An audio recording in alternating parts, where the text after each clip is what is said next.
क्या कभी आपने सोचा है क्यों पैसे के मामले में हमेशा मैथ्स का फॉर्मूला काम नहीं करता?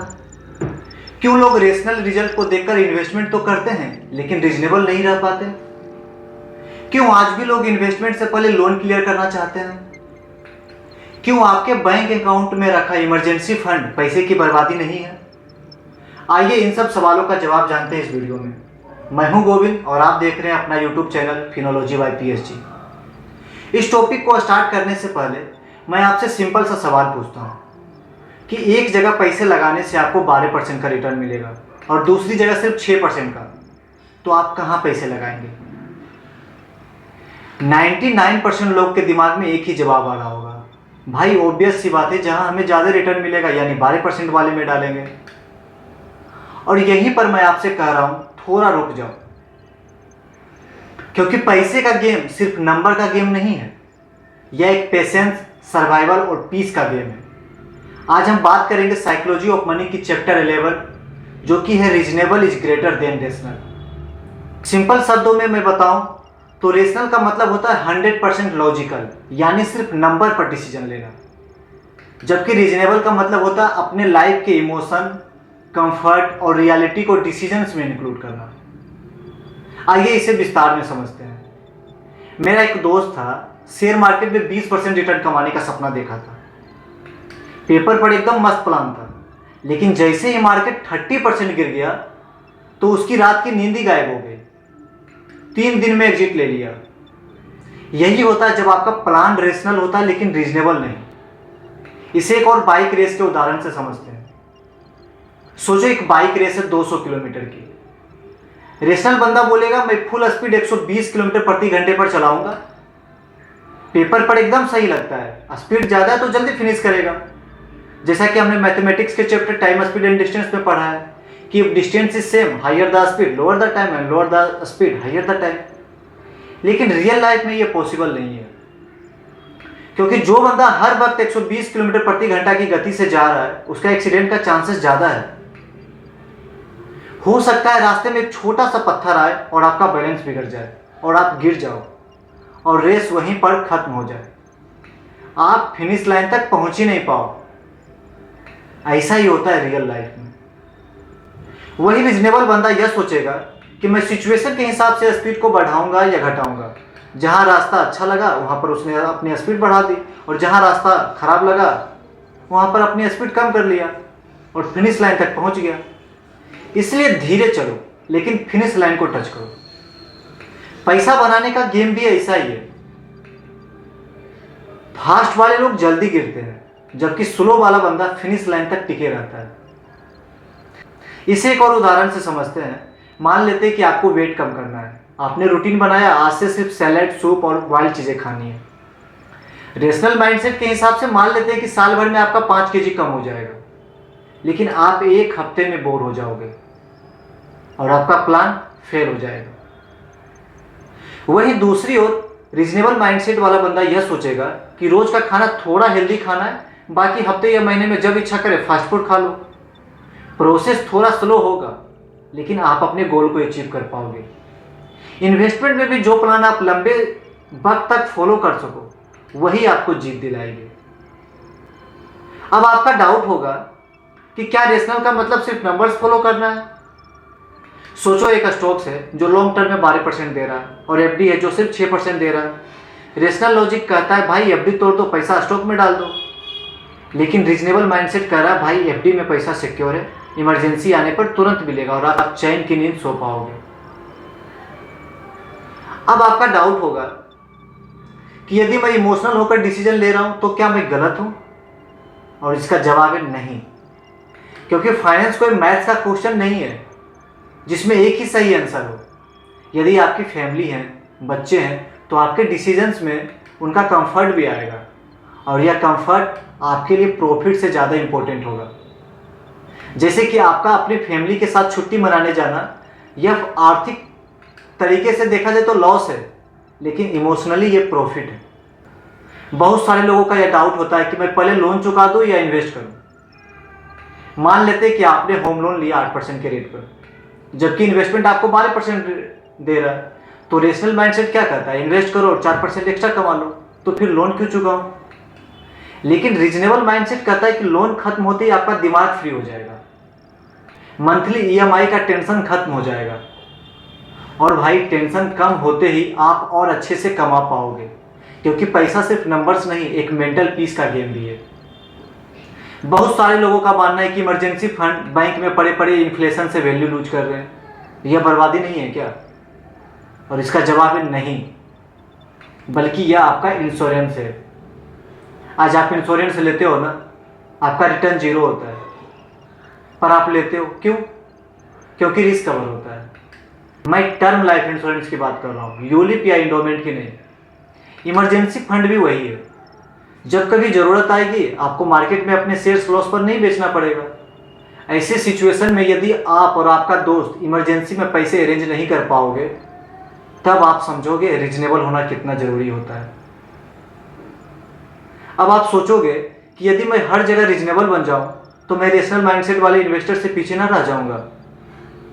और इसका जवाब है कि शॉर्ट टर्म में शायद हाँ, लेकिन लॉन्ग टर्म में आप सरवाइव करोगे, क्योंकि मार्केट में सरवाइव करना अमीर बनने से ज़्यादा इंपॉर्टेंट है। क्योंकि अमीर लोग भी रॉन्ग टाइम पर गलती करके 0 हो जाते हैं, जैसा कि आपने जेसे लिवरमोर के बारे में चैप्टर 5 में जाना। रीजनेबल लोग स्लोली ग्रो करते हैं, और भाई यहाँ पर आपको गेम जीतना नहीं, बल्कि गेम में बने रहना ही आपकी असली जीत होगी। ऑथर मॉर्गन होसेल का मानना है कि आप एक दिन के लिए इन्वेस्ट करते हो तो चांसेस है कि 50% आपको प्रॉफिट हो सकता है, 50% आपको लॉस हो सकता है। यदि आप 1 साल के लिए कर रहे हो तो यह परसेंटेज 50% से बढ़कर 68% हो जाता है।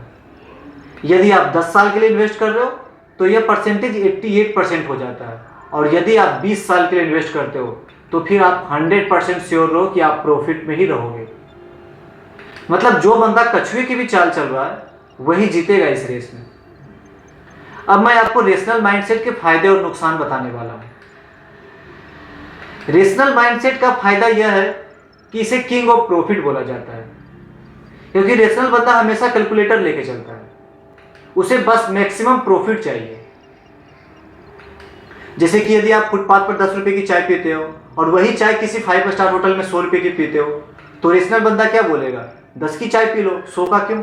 क्योंकि स्वाद तो चाय का ही आना है, और 90 बचा के इन्वेस्ट करो। दूसरा जो बेनिफिट है वो है इमोशन फ्री।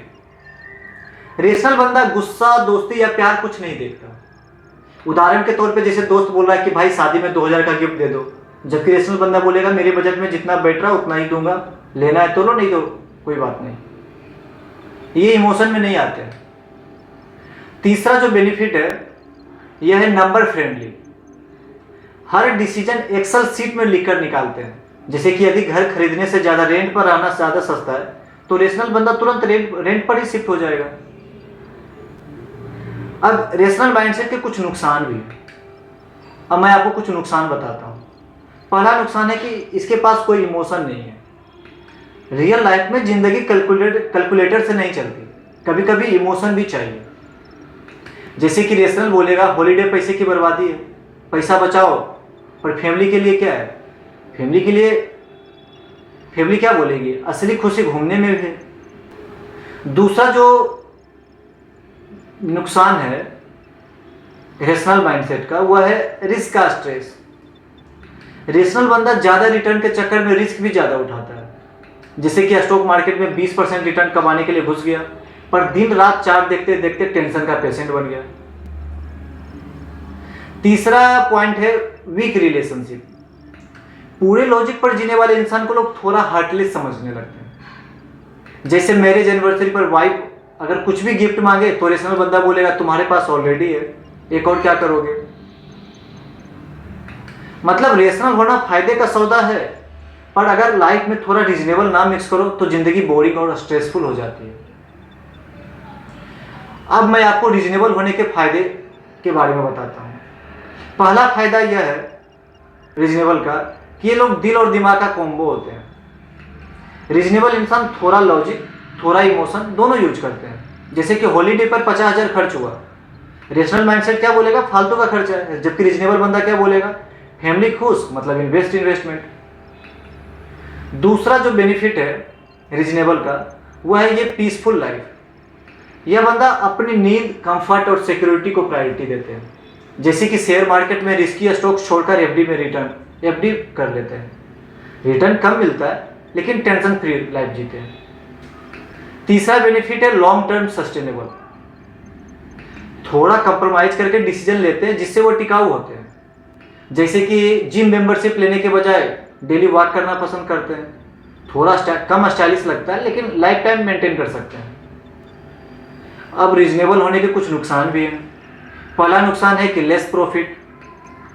एक्चुअली क्या है, सेफ खेलने के चक्कर में कभी कभी बड़ा चांस मिस कर देते हैं। जैसे बिटकॉइन 2012 में लेने से मना कर दिया होगा क्योंकि रिस्क है, और आज देखते होगे तो आंख भर आती होगी।